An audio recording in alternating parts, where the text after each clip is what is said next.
Welcome to today's update. The markets continue with their death-defying climb up to whatever peak they're heading to. The Nasdaq is now actually up for the year, which is quite incredible. Yeah, I think everybody kind of knows it's a little bit overbought, but nobody wants to be the first one to sell in case it carries on going like it has done for the last 10 years or so.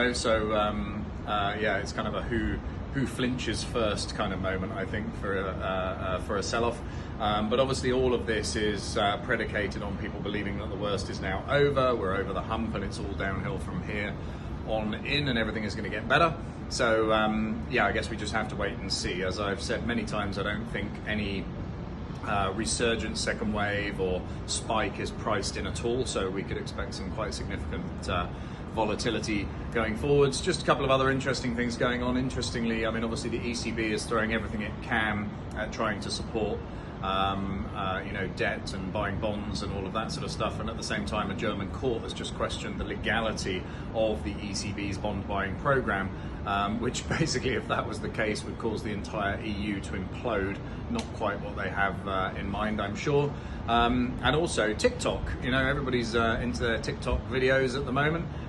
TikTok have just announced they're going to have their HQ in post-Brexit London. They obviously see that London being the biggest city in Europe, and whilst not in the European Union, still a great place to employ people and to do stuff. So I think that's a great vote for post-Brexit London from probably the most exciting up-and-coming tech company at the moment.